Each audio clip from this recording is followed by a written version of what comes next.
Alauna yung punto, magandang hapon po sa inyong lahat. Sa ngalan ng aking partner na si Connie Sison, kasama pa rin natin si Susan Enriquez na live na nakaantabay sa tanggapan ng Bureau of Internal Revenue sa Quezon City. Susan, mahaba na ba pila dyan? Well, as usual, dahil last day of filing ng income tax return, alam mo naman, Ivan, taon-taon na lang. Ay, ganito lagi ang sitwasyon. Kapag huling araw na ng...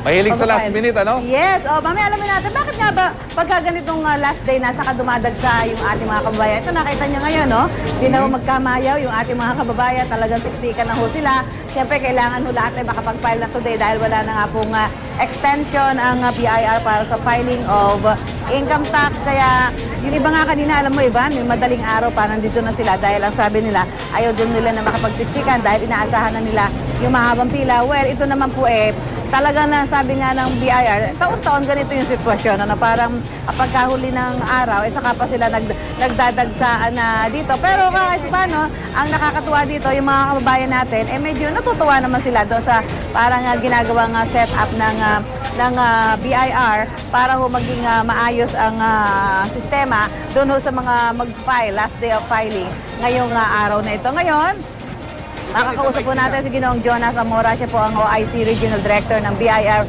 Region 7. Sir, kumusta na po? Ito, nakita natin medyo makapal pa. Ito ba inaasahan natin na mas kakapal pa habang umuusad ang oras dahil no extension tayo? In-expect natin na mas dadami pa mga tao ngayong ilang minuto mula ngayon kasi kaka-lunch break lang Okay, So, that is our expectation. As usual, sinabi mo na, Susan, halos na lang taon-taon ganito ang sitwasyon.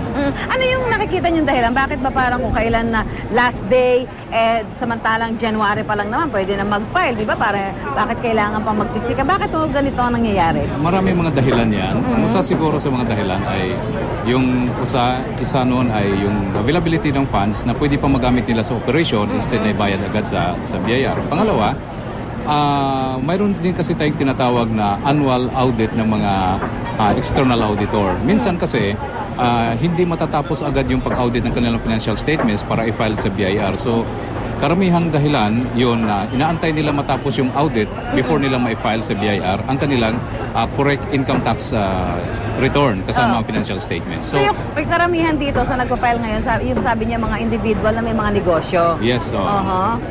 Kasi sa ngayon, bihira na lang ang mga individual na compensation income earners na magpa-file dahil mayroon tayong tinatawag every end of the year, a year-end adjustment kung saan ang withholding tax ay tutugma doon sa kanyang tax due. So with that case, they need not file a return. So kailangan po sila talaga makapag-file na ngayon dahil kung hindi, meron silang penalty.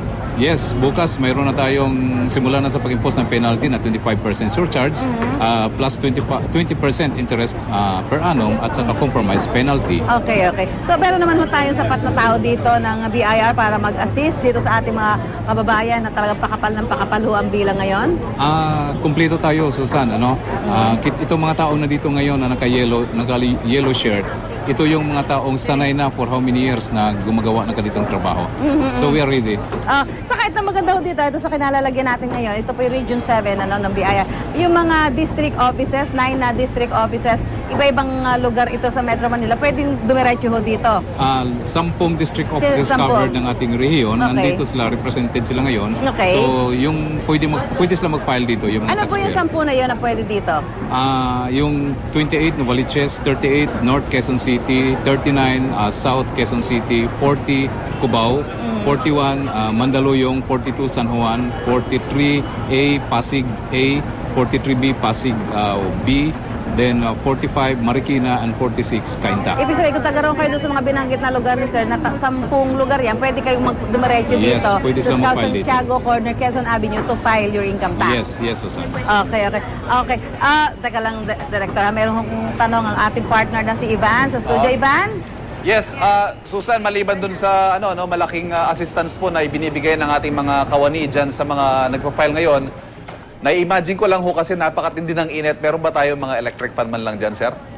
Sa labas. In-anticipate natin yun, Ivan. So, meron tayong mga electric fan dito, mga solar fan na nakalagay sa ating mga filing centers para naman maibsan yung init na na-experience ng ating mga kasamahan. Saka meron kayong malaking umbrella, Yes. Sir, panghuli na lang po, yung target po natin na mahihit po kaya natin yan? Hopefully, makuha natin yung target natin ngayong buwan na to. Magkano po ba? Ang target natin sa Quezon City region sa buwang ito is 9 billion. Ano? Quezon City alone. Quezon City alone. Okay. So, we are optimistic makuha namin ito kasi nakita namin ang turnout ngayon sa mga taxpayers dito sa ating opisina. Mas marami ito kaysa last year. Oo. Okay. Director, maraming salamat po. Maraming salamat din. Okay, maraming salamat. Sige, Mr. Jonas Amora, OIC Regional Director ng BIA Region 7. Ito lang po ha, pwede ko mag-file lang sa kahit saan, anywhere in the Philippines, ay yung mga teacher, police, at PFP. sundalo. Yan, sila yung pwede mag-file ng kanilang income tax anywhere in the Philippines.